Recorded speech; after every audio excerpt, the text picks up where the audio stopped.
네, 안녕하십니까. 농업 농촌의 길 2022 제2분과 제5 발표 사회를 맡은 대외경제정책연구원 부원장 정성춘입니다. 아까 방금 전 제1 발표에서는 농업, 농촌에 영향을 미치는 국내외적인 여러 거시경제적 환경 변화에 대해서 살펴봤습니다. 아까 1 발표에서 나왔듯이 금리도 오르고 환율도 오르고 여러 인건비, 원자재 모든 것들이 다 올라가고 있는 상황에서 농업, 농가에 상당히 많은 어려움이 있을 거라고 생각이 됩니다. 이런 농업, 농가에 영향을 미치는 또 다른 요인으로서 중요한 것이 바로 통상 환경의 변화입니다.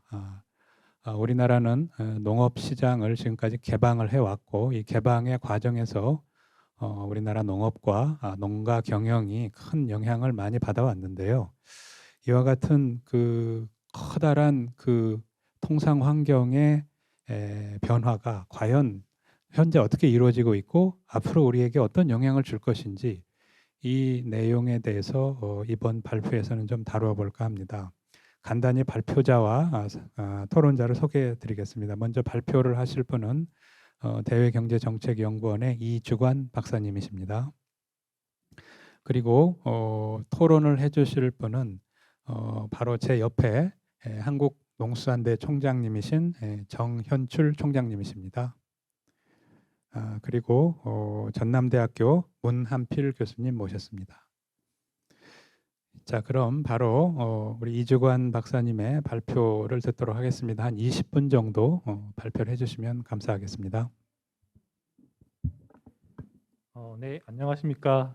대외경제정책연구원 무역통상실 신통상 전략팀의 이주관 부연구위원입니다. 오늘 제가 말씀드릴 내용은 국제질서의 변화와 한국농업이라는 주제로 발제를 하려고 합니다. 올해 2022 농업농촌의 길의 큰 주제가 새로운 여건의 변화의 실체인데요. 국제질서에 있어서 그 변화의 실체가 좀 더 뚜렷해지는 것 같습니다. 제가 오늘 말씀드릴 내용은 크게 세 가지인데요. 첫 번째는 이 무역 질서를 규정하는 협정이 어떻게 변화하고 있는지, WTO 다자체제, CPTPP, IPF의 전망을 말씀드리고, 두 번째로는 지정학적 변화가 국제 질서의 변화에 미치는 영향, 그리고 그 글로벌 공급망 위험에 대해서 말씀드리겠습니다. 마지막으로 이러한 국제 질서 변화의 실체에 대응해서 한국 농업이 정책적으로 어떻게 대응해야 되는지 그 방향에 대해서 말씀드리고자 합니다. 네, 첫 번째는 WTO 다자체제의 전망입니다. 1995년 우루과이 라운드 이후 WTO는 우리나라 농업에 큰 영향을 미쳐왔습니다. 하지만은 최근 WTO 다자체제는 협상과 그 분쟁 해결 기능에 있어서 어느 정도 기능 마비가 왔다고 평가되고 있는데요. 다행히 지난 6월 스위스 제네바에서 각국의 장관들이 모여서 제네바 패키지를 도출함으로써 WTO는 어느 정도 명맥을 유지한 것으로 평가받고 있습니다. 하지만 WTO의 핵심 기능인 시장 개방에 대한 논의가 부족하고 분쟁 해결 분야에 있어서 상수 기능 정지가 계속되고 있는데 이에 대한 해결책을 도출하지 못함으로 인해서 WTO 다자체제가 향후에도 전망이 그렇게 밝지 않다는 평가를 받고 있습니다. 특히 WTO 협상은 시장 개방을 강조하고 있는데요. 그럼에도 불구하고 가장 핵심이 되는 상품 분야의 관세 철폐가 더 이상 2008년 이후 논의가 되지 않고 있어서 WTO의 실질적인 시장 개방에 그 영향이 없을 향후 부족할 것이라고 전망되고 있습니다. 특히 그 WTO는 관세를 낮추는 시장 개방 방법을 택해서 협상을 계속해 왔는데 실질적으로 WTO가 2000년 도하 개발 라운드 이후 협상이 지지부진하고 교착 상태에 빠진 이후로 주요국들은 지역 간 무역 협정 즉 RTA나 FTA를 통해서 특정 국가와의 무역 원활화를 추진해 왔습니다. 그 결과 세계 상위 5개국 특히 EU나 미국, 중국, 영국, 일본이 세계 무역의 60%를 차지하는데 이들 국가의 실질적인 상품 관세가 5% 이하로 떨어짐에 따라서 더 이상 관세를 통한 시장 개방이 유효한 국경 장벽으로서 기능하지 못하고 있다고 판단되고 있습니다. 따라서 각국은 이러한 관세 위주의 국경 장벽을 완화하는 협정을 맺기보다는 새로운 형태의 그 무역 질서를 만들어내고 있습니다. 가장 대표적인 것이 CPTPP인데요. CPTPP는 2021년 영국과 중국 그리고 대만이 차례로 가입을 신청함에 따라서 우리나라 역시 CPTPP에 가입해야 되는 것이 아닌가라는 논의가 있었습니다. 특히 지난 문재인 정권에서는 CPTPP에 가입을 추진했는데 그 구체화되지 않았고 현재 윤석열 정부에서도 CPTPP에 대한 뚜렷한 입장이 표명되지 않음으로써 그 전망이 불확실한 상황이라고 할 수 있습니다. 하지만 2021년 9월 중국이 본격적으로 이 가입을 신청함에 따라서 우리나라 역시 가입을 해야 되는 것이 아닌가에 대한 논의가 다시 불거지고 있습니다. 우리나라 현 정부에서는 통상 정책이 방향이 구체화되지 않았기 때문에 어떻게 될지 아직 알려진 바는 없지만은 올해 말이나 내년 초에 통상 정책의 추진 방향이 설정될 것으로 예상되고 그에 따라서 CPTPP 추진이 결정될 것으로 보입니다. 어떠한 방향이든 일단 우리 CPTPP는 전통적인 형태의 시장 개방이 포함되어 있기 때문에 농업계와 정부의 긴밀한 소통이 필요한 상황입니다. 특히 중국이 CPTPP에 가입을 추진하고 있고 중국이 먼저 CPTPP에 가입하게 되면은 중국이 자국 내 농산물 시장을 개방할 가능성이 높습니다. 만약에 이 이후에 우리나라가 가입하게 되면은 중국과 같은 수준의 농산물 개방을 가입 비용으로 지불해야 될 수도 있기 때문에 우리나라는 전략적으로 좀 더 생각을 할 필요가 있습니다. 특히 중국이 생산되는 농산물 범위가 우리나라와 상당히 많이 겹치기 때문에 이에 대한 대비가 필요하다고 할 수 있습니다. 또 다른 이슈는 미국이 주도하고 있는 인도 태평양 경제 프레임워크입니다. IPEF라고도 하는데요. 미국이 주도하고 있는 미국의 바이든 대통령이 작년에 이러한 새로운 형태의 시장 개방을 논의하면서 출범하였습니다. 우리나라 역시 IPEF의 현재 논의에 참여하고 있고요. 이 IPEF의 특징은 전통적인 관세 감축과 같은 시장 개방 논의는 제외하고 네 가지 분야, 특히 무역의 연결성 강화, 공급망의 안정성 강화, 청정 에너지와 인프라 구축, 그다음에 조세 및 반부패 분야에 있어서 가입국 간의 협력을 강화하자는 논의입니다. 이러한 논의는 농업을 직접적으로 타겟하고 있지는 않지만은 특히 무역 분야에 있어서 무역 원활화 분야와 농업 분야가 긴밀히 관계되어 있는 것으로 알려져 있습니다. 하지만 이 IPEF가 현재 협상이 진행 중이고 미국 정부가 내년까지 초기 결과를 도출하려고 하는 드라이브를 걸고 있지만은 아직도 여전히 많은 부분이 불확실성에 놓여 있습니다. 구체적 논의가 이루어지기까지는 좀 더 많은 시간이 필요할 것으로 보입니다. 또한 이 IPEF가 구속력 있는 무역 협정으로서 무역 규범으로서 도출되지 못할 거라는 회의적인 시각도 여전히 있습니다. 이는 특히 미국 자체의 시스템들 제약도 여전하기 때문입니다. 예를 들어서 이 제도 자체가 의회의 동의 없이 행정명령에 기초하에서 미국 정부 주도로 이루어지고 있기 때문에 이 법적 불안정성을 극복해야 하고 두 번째로는 아시아 개도국들이 이 IPEF에 참여하면서 미국에게 추가적인 인센티브를 요구하고 있는 것으로 알려져 있습니다. 가장 대표적으로 시장 개방을 요구하고 있고 기술 협력이나 기술 이전을 요구하고 있는데 미국 현재 민주당 정부의 입장과 미국의 그 경제 상황을 고려할 때 과도한 인센티브를 어느 정도 수준의 인센티브를 줄 수 있을지는 아직까지 불확실하기 때문에 이 IPEF가 아시아 개도국들에게 충분한 인센티브를 제공하지 못한다면은 이들의 적극적인 참여와 구속력 있는 무역 협정의 성과를 도출하지 못할 것이라는 회의론도 존재합니다. 하지만 이 미국이 결국 이 체제를 도입하고 있는 것은 자국의 모범적인 자국의 제도를 자국 수준의 제도를 이 참여국들에게 요구하고 있는 것이고 특히 통관 관련 제도의 투명성과 과학화를 요구하고 있다는 점에서 우리나라는 주의를 할 필요가 있습니다. 또한 농업 분야에 있어서 관련된 부분은 노동 인권 및 노동 환경을 미국이 강조하고 있는데 우리나라 역시 노동력 분야에 있어서 이러한 노동 인권 분야에 있어서는 관심을 가질 필요가 있습니다. 두 번째 큰 변화는 이러한 국제 질서의 지정학적 변화가 불확실성을 가중시키고 있다는 점입니다. 앞선 세션에서 말씀 나눴듯이 글로벌 식량 위기가 촉발되고 있습니다. 특히 FA 식품 가격 지수를 중심으로 살펴보면은 2014년 이후로 하향 안정세를 보이던 식품 가격 지수가 최근 코로나 팬데믹에 이어서 러시아 우크라이나 침공으로 이들 지역으로부터의 곡물 수출이 병목 현상을 겪으면서 식품 가격 지수가 급등한 측면이 있습니다.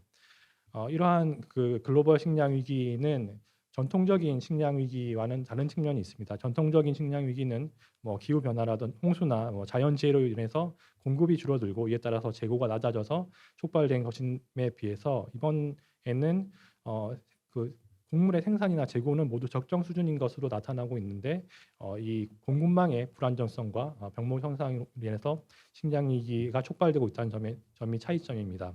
그리고 이렇게 발생한 지정학적 요인에 의해 발생한 식량 위기는 그 영향과 지속성을 예측하기 어렵다는 점에서 글로벌 농산물 시장의 불확실성을 가중시키고 있다고 할 수 있습니다.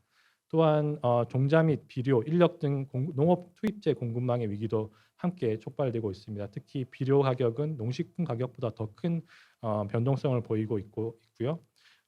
이러한 원인은 비료의 주 공급 국가가 지금 지정학적 위기의 중심에 있는 러시아나 중국, 벨라루스 같은 국가들이 이 비료 공급을 과점하고 있기 때문에 이러한 국가들에서 발생하는 지정학적 위기가 공급재 가격 상승을 촉발시키고 있다고 볼 수 있을 것 같습니다. 이러한 그 국제 질서의 변화는 특히 그 실체에 있어서는 과거 미중 갈등이라든지 코로나19로 촉발된 공급망 위기에 더해서 질적인 시장 개방 확대라는 새로운 의미를 새로운 그런 양상을 보이고 있는 것으로 보입니다. 특히 기존의 양적 관세 철폐 위주의 양적 시장 개방이 제도나 규범의 투명성을 강화하고 각국의 제도에 대해서 수출업자들이나 다른 국가에서 좀 더 빠르게 접근할 수 있는 접근성 제고, 그리고 각 국가의 제도가 과학적 근거를 가지고 시행되어야 한다는 그러한 흐름으로 시장 개방의 양상이 변화하고 있다는 점입니다.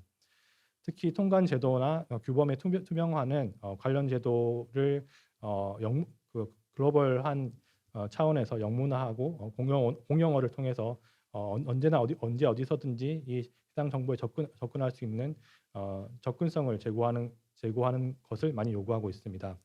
두 번째는 통관 관련 제도에 있어서 그 확실한 근거를 가지고 이 제도를 도입해야 한다는 논의입니다. 특히 SPS 우리나라 역시 동식물 검역이라든지 기술 표준 등을 이용해서 국내 소비자들을 보호하고 있는데요.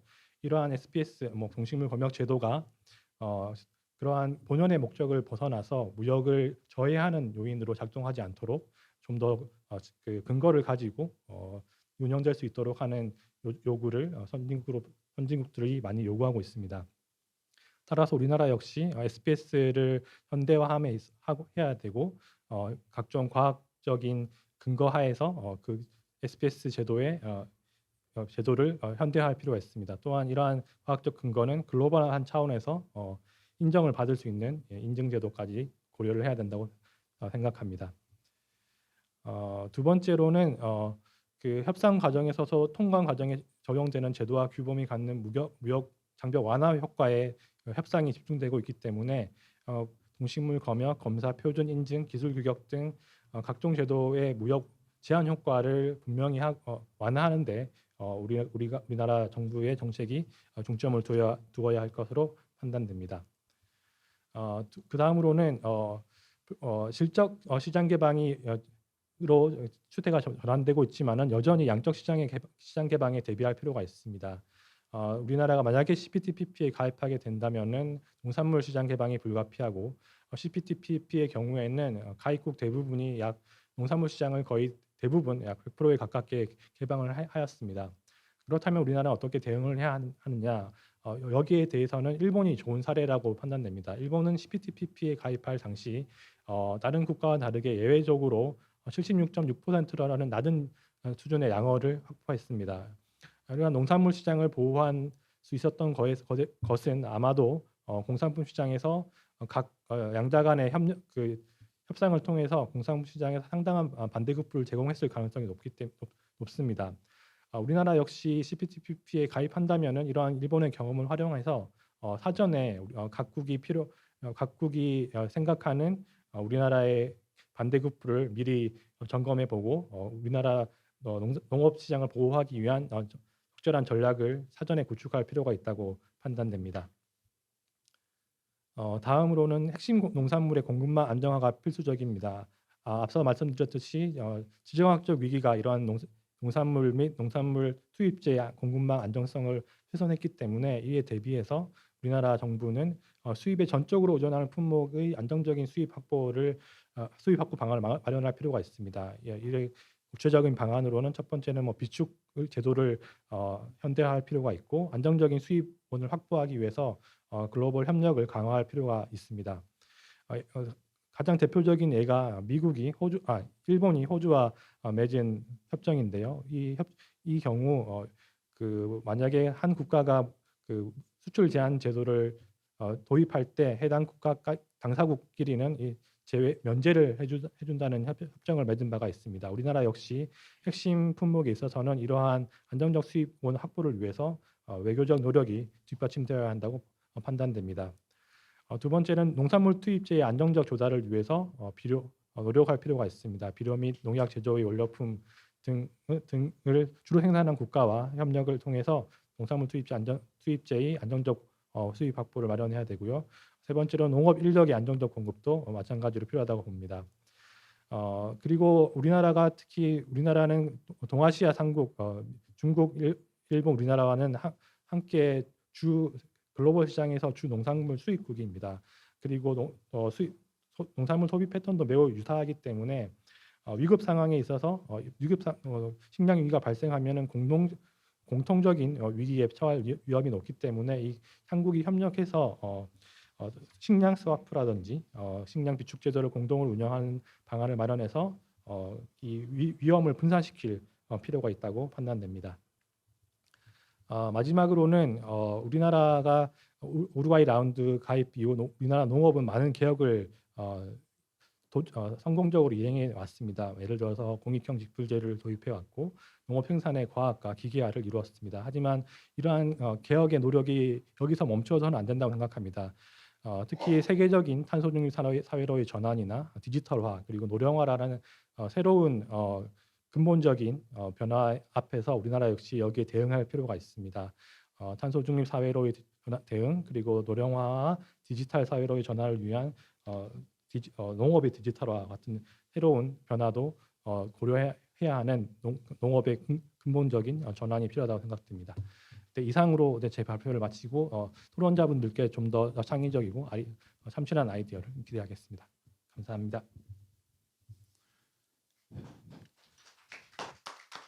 네, 이주관 박사님 발표 잘 들었습니다.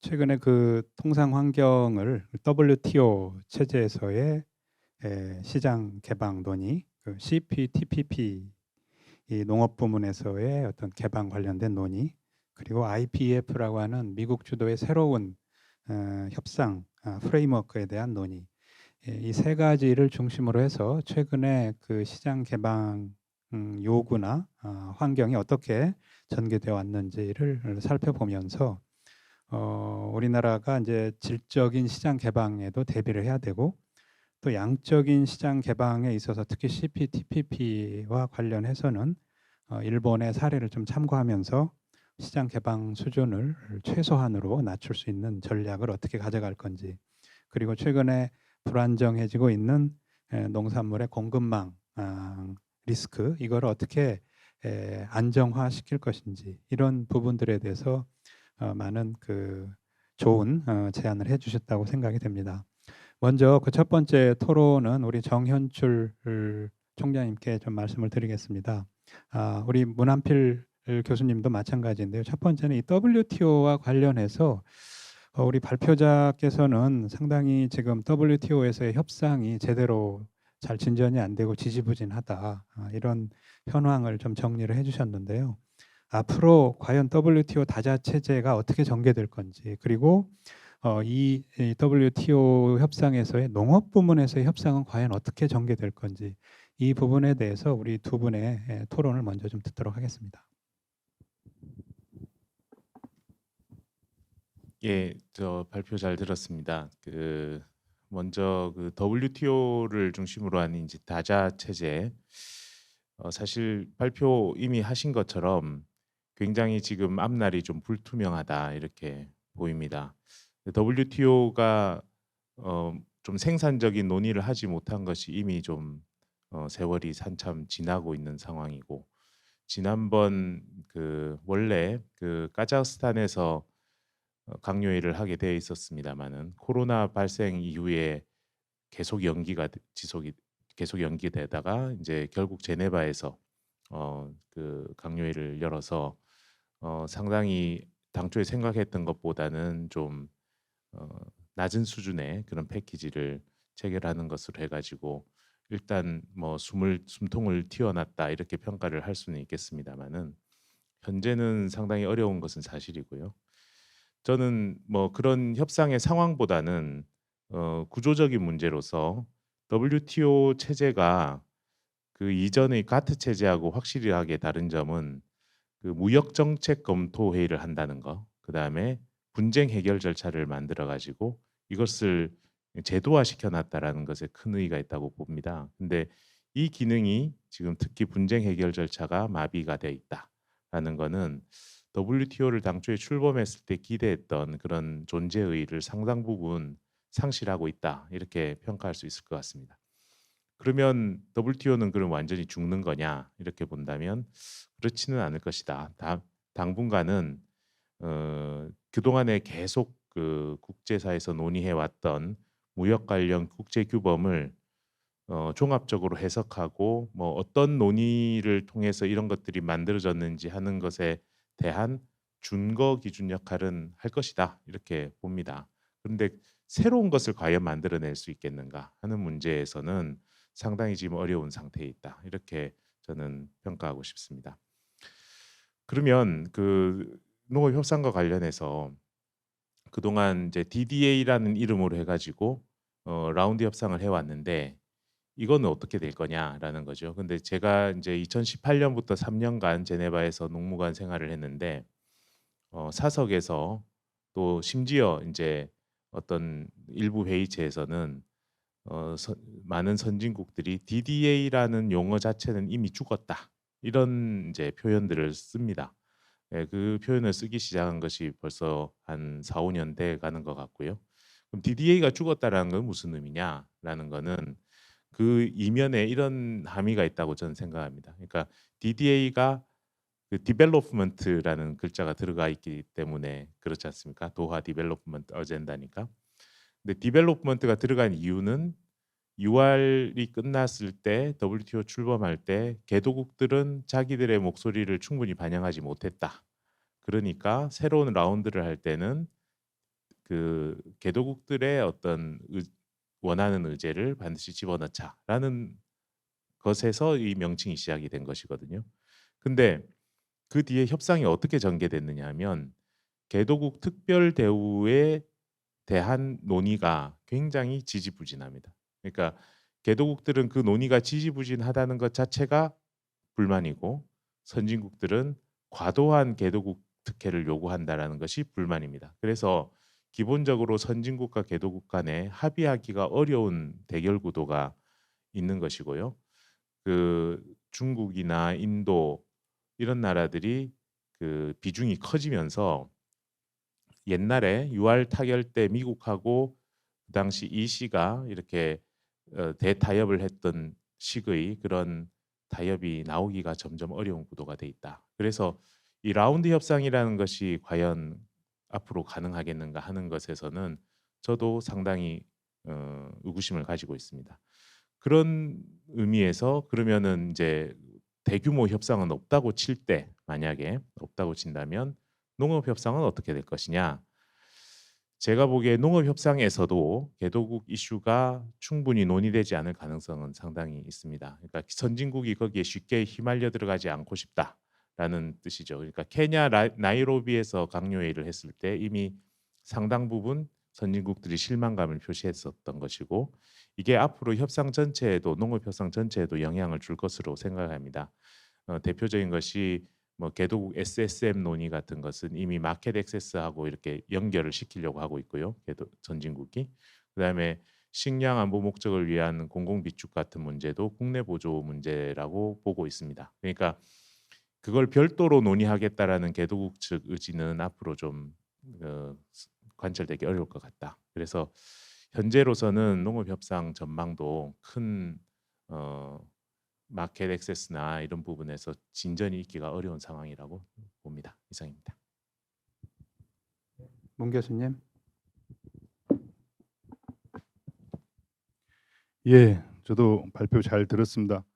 우리 정현철 총장님께서 코멘트한 내용을 저도 대부분 동감을 하고 있습니다. 이 분야에서 우리 총장님이 WTO 농무관으로도 근무하시고 저도 같이 일하면서 같이 느꼈던 그런 상황입니다. 저는 이제 농업 쪽 관련해서 이게 우리가 WTO가 이렇게 DDA 협상이 이렇게 지연되면서 우리 농업은 과연 또 이걸 어떤 식으로 그동안에 영향을 줬나 이런 걸 좀 생각해 보면은 좀 이게 역발상으로 이렇게 보면은 농업 분야에서는 상당히 어떤 시간을 벌었죠. 시장 개방에.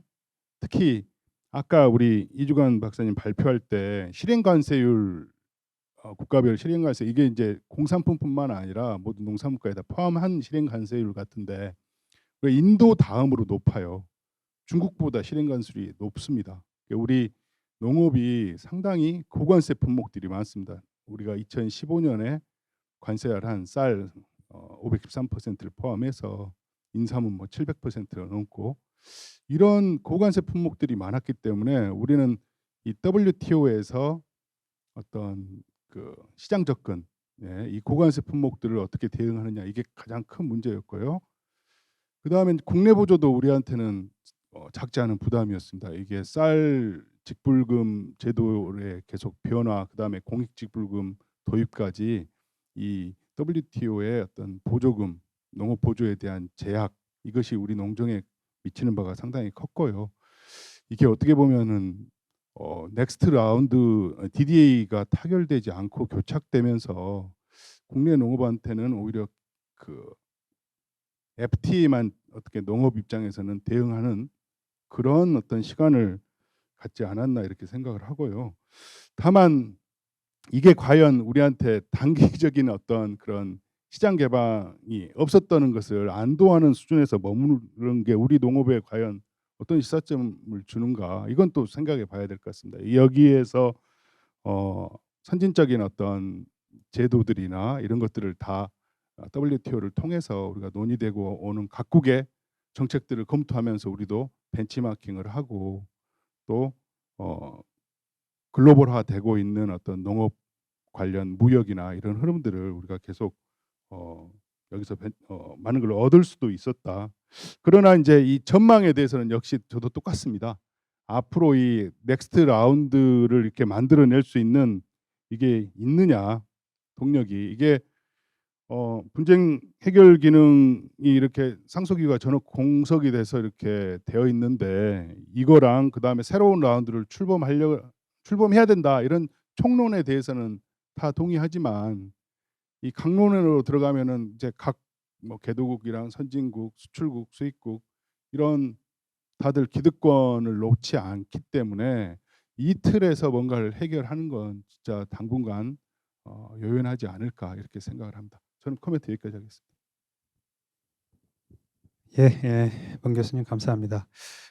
WTO에 대해서는 좀 두 분 다 발표자와 마찬가지로 상당히 좀 비관적인 어떤 전망을 좀 해주신 것 같습니다. 이게 WTO가 우리한테는 양날의 칼이죠. 이게 잘 돌아가야 한국 경제가 이제 세계화 시대에 쭉쭉 뻗어 나가는데, 다른 한편으로는 농업과 같이 조금 경쟁력이 상대적으로 좀 취약한 부분에 있어서는 시장을 개방하도록 요구하는 이런 부분이라서 이게 협상이 잘 안 됐다는 게 우리 농업계로서는 오히려 다행이다라고 하는 것이 한편으로 좋아해야 할 일인지 아니면 슬퍼해야 할 일인지 참 조금 착잡한 심정입니다.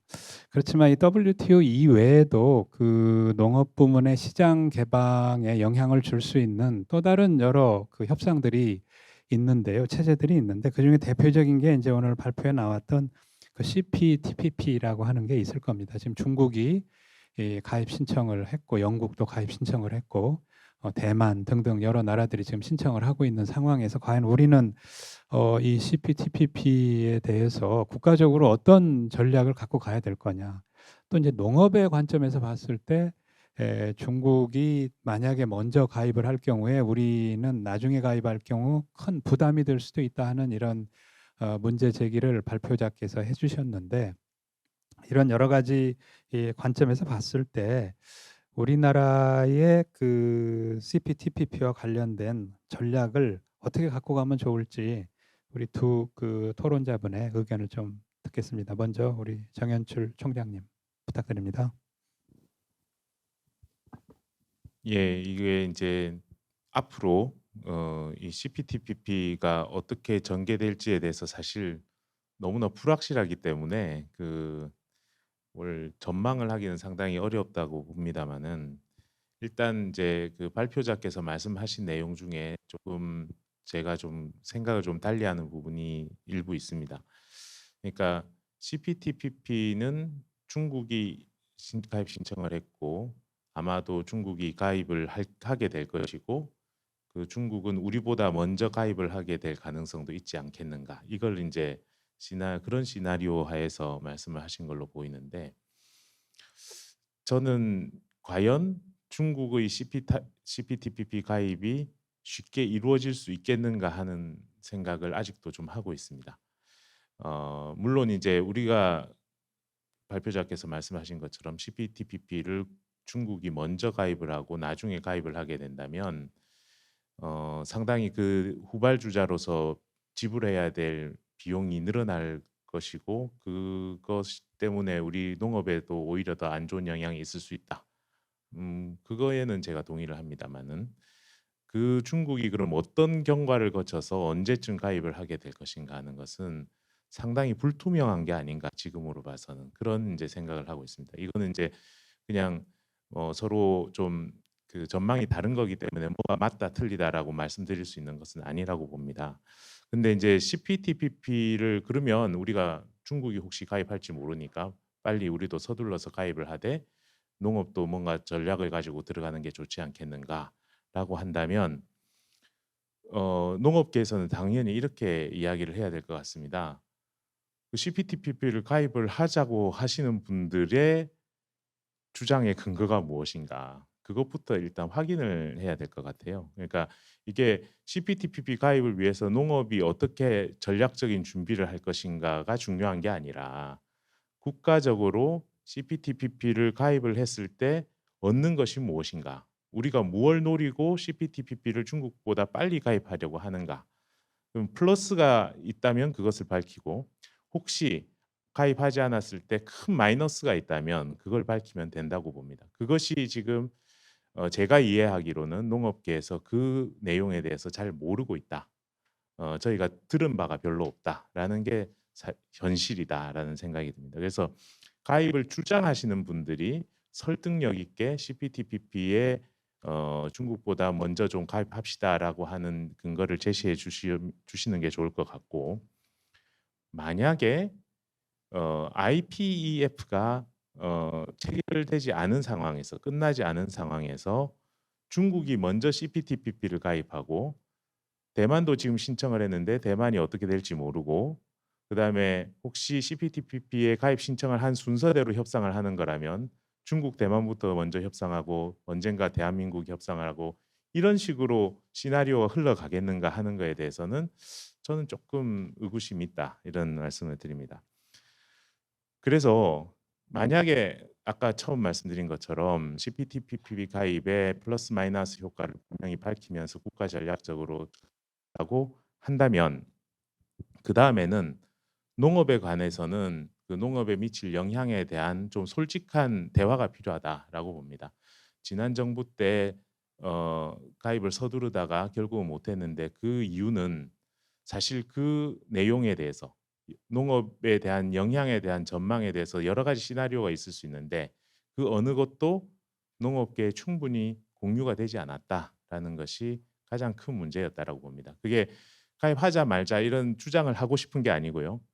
내용을 서로 공유를 해야 된다는 겁니다. 그래서 그 공개 논의가 미흡한 것 때문에 결국은 국회에서 상당한 우려를 표시했던 걸로 알고 있습니다.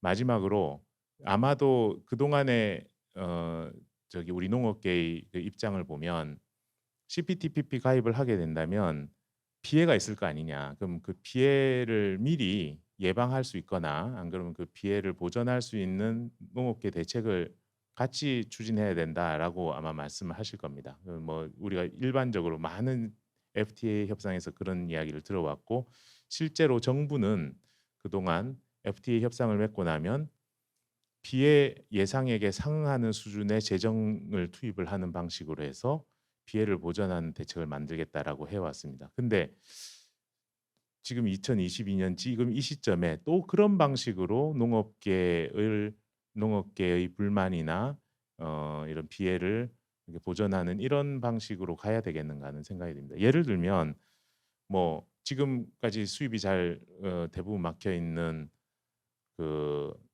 사과 같은 것이 개방이 된다라고 생각을 해봅시다. 그러면은 그 사과 생산액 줄어드는 만큼을 재정으로 뭘 한다고 해서 그게 그 피해가 부전이 될까요? 저는 그렇지 않을 거라고 봅니다.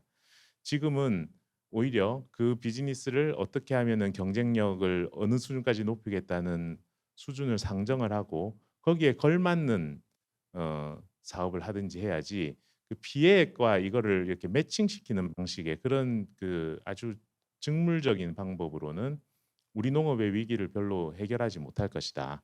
그래서 이거는 농업계가 아주 같이 정부하고 같이 대책의 방향이나 어떤 사업의 내용에 대해서 접근하는 것이 필요하다. 더 소망스럽기로는 이게 농업 생산이 어느 부분에서 감소하게 될지 또 가격 불안정이 어떤 방식으로 나타날지가 불분명할 수 있기 때문에 여러 나라하고 동시에 하는 것이니까요. 그렇기 때문에 어떤 상황이 벌어져도 농업인들의 생계가 안전하게 유지될 수 있도록 세이프티넷을 강화하는 것이 굉장히 필요하다. 이런 접근이 필요한 것 같습니다.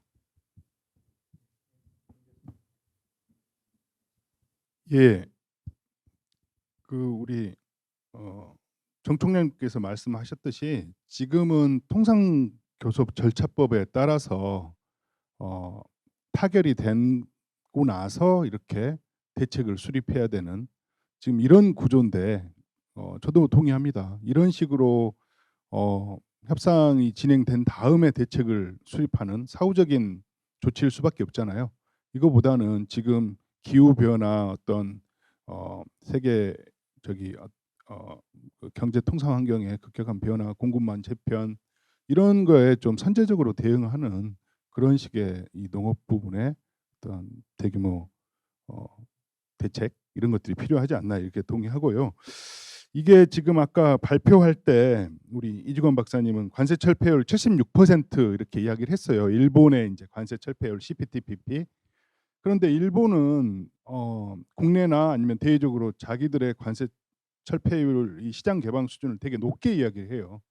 이 관세 철폐율은 우리가 이렇게 그동안 FTA를 하면서 이 농업 부분이나 다른 분야에서 시장 개방을 얼마나 했는지 이게 10년이든 20년이든 관세 자체가 제로가 되는 그 세 번의 비중을 관세 철폐율을 하는데 일본은 기존에 있던 그 관세를 조금이라도 줄이거나 아니면 뭐 TRQ로 시장을 오픈 일부 TRQ를 설정해서 제공하는 것들을 다 시장 자유화율로 이렇게 계측을 해요.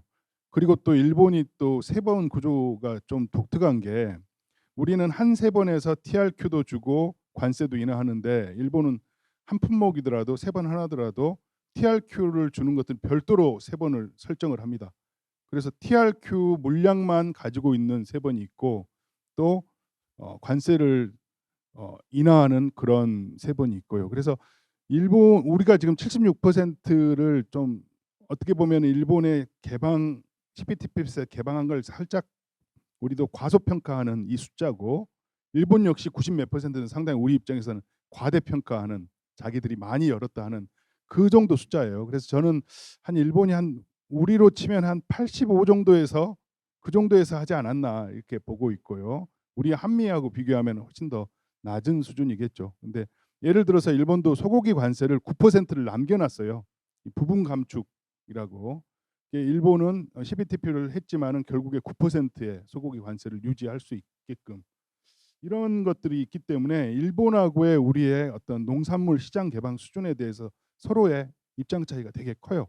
거기에다가 또 후쿠시마 이 문제까지 같이 걸려 있기 때문에 이것은 어떻게 보면은 한국 국민들의 어떤 자존심 문제까지 걸쳐 있는 문제. 우리가 예전에 광우병 그 건으로 상당히 그 국민들의 어떤 감정선까지 이렇게 갔던 그런 문제들이 지금 걸려 있기 때문에 상당히 이게 파급력이 큰 이슈가 될 수 있다 이렇게 생각하고요. 그리고 이게 관세 인하와 관련해서는 사실 이 CPTP 가입이 늦춰질수록 우리가 이미 체결한 국가들하고의 관세 인하 스케줄이 다 있거든요. FTA에. 그러니까 추가적인 어떤 시장 개방할 그런 룸이 상당히 줄어들어요. 그래서 이게 CPTPP 가입에 대한 논의가 늦어질수록 농업 부분의 어떤 가시적인 피해는 좀 줄어들 수 있는 그런 구조가 아닌가 이렇게 생각을 하고요. 우리가 만일 CPTP에 가입할 때 지금 CPTP 국가의 11개 국가들 중에서 우리한테 추가적인 어떤 시장 개방을 요구할 국가는 사실 많지 않습니다. 왜냐하면 90%, 85% 이상으로 뉴질랜드, 호주, 캐나다랑 했거든요. 물론 이제 일부 품목들을 더 개방해달라 요구는 있겠지만 다만 이제 우리가 칠레랑 할 때 2004년에 한칠레 FTA 할 때 대부분의 민간 품목들을 DDA 협상 이후에 논의하는 걸로 해놨어요. 그래서 칠레는 상당히 많은 폭의 시장 개방을 요구할 거고 멕시코는 또 우리가 FTA 체결하지 않은 대표적인 그 농업 강국입니다. 그 멕시코가 또 시장 개방 요구를 할 거고 일본과는 또 우리가 또 시장을 상호 RCEP에서 아주 낮은 수준으로 개방한 거 이상으로 또 뭔가를 하겠죠. 그러다 보면 그렇게 어떤 관세 인하 우리 농업 입장에서는 시장 개방 어떤 압력이 이제 있을 것 같고요. 또 이제 CPTPP 같은 경우는 우리가 SPS 관련 상당히 분쟁 해결 절차와 기간을 딱 이렇게 구속을 해놓는 이런 강한 규정들이 있습니다. 수입국한테 불리한 규정들 그런 것들 때문에 우리가 한 번도 개방하지 않았던 사과, 배 이런 과일들의 시장 개방이 결국에는 되는 거 아니냐 하는 우려가 있습니다. 그래서 농업계에서는 이 관세 인하 외에도 이 SPS 협정이 CPTPP에서 어떤 영향을 주는지에 상당히 걱정을 할 수 있다 이렇게 생각합니다. 예, 두 분 토론자 의견을 들어봤습니다. 그 농업계에서는 역시 그 CPTPP에 가입할 경우에 농업 부문에 어떤 영향이 있을 것인지에 대한 아직 정확한 어떤 전망이나 정보가 없기 때문에 먼저 그런 농업에 미치는 영향에 대한 평가나 분석 이런 것들이 좀 필요하다 이런 말씀을 좀 해주시는 것 같습니다. 그리고 그렇게 나온 정보들은 솔직하게 농업계에 전달하면서 상호 간의 소통을 통해서 그 농업에 대해서 과연 우리가 CPTPP 가입을 할 때 어떤 대책이 필요할 건지 이거에 대해서 좀 더 허심탄회한 소통이 필요하다 하는 이런 관점을 좀 제시를 해주신 것 같고요.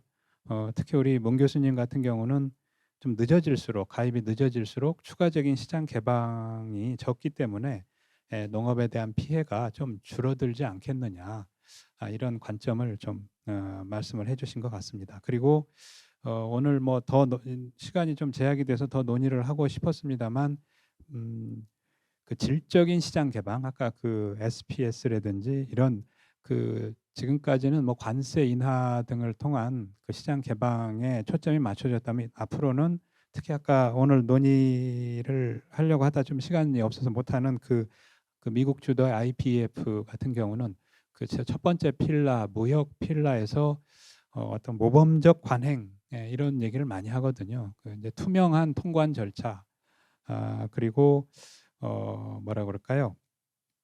그 데이터화하고 영문화하고 인터넷에 올려서 언제든지 그 정보를 볼 수가 있고 또 과학화를 하고 하는 등등의 일종의 모범적인 이런 그 제도화를 요구를 하는 이런 경향들이 지금 여기저기서 나타나고 있습니다. 이거는 또 다른 시장 개방의 어떤 효과를 가지는 이런 것이다라고 판단이 되어지고 있습니다. 그러니까 이 부분에 대해서도 오늘 발표자께서 이런 질적인 시장 개방에 대해서도 좀 우리가 대응을 하는 노력이 필요하지 않느냐 이런 문제 제기를 해주셨습니다.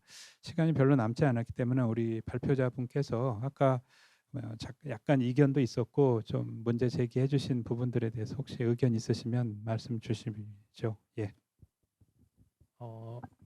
가장 이슈가 됐던 이 CPTPP 가입에 대해서는 여전히 뭐 우리나라 정부의 입장도 아직 불분명한 상황이기 때문에 저희 연구자들의 입장에서는 가입했을 때의 피해 이것이 가장 우려되는 부분이었기 때문에 저희가 말씀을 드린 점이 있었고요.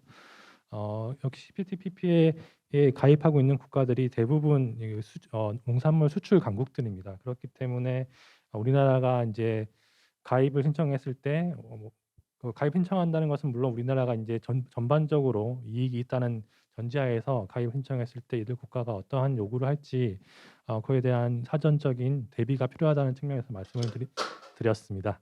네, 이상입니다. 예. 오늘 그 국제 질서의 변화 한국 농업이라고 하는 주제로 발표를 잘 들었고 그 관련된 토론을 했습니다. 토론을 들으셔서 아시다시피 최근에 그 통상 질서 변화 속에서 농업에 영향을 줄 수 있는 새로운 요소들이 등장하고 있다라고 하는 것을 좀 확인할 수가 있었을 것 같습니다. 오늘 논의에서 조금 그 고려를 못했던 부분이 이제 탄소 중립, 즉 기후 변화에 대한 농업의 대응, 그리고 디지털 전환, 이 과정에서 농업이 어떤 준비를 해야 될 거냐 하는 부분에 대해서는 좀 논의가 좀 부족했던 부분이 있었던 것 같습니다. 이 부분은 앞으로도 농정이나 그 농업계에 계시는 분들이 좀 더 관심을 갖고 대응책을 좀 고심을 할 필요가 있지 않나 생각이 됩니다. 그럼 이것으로서 제2분과 제5 발표를 마치도록 하겠습니다. 시청해 주신 여러분 감사합니다.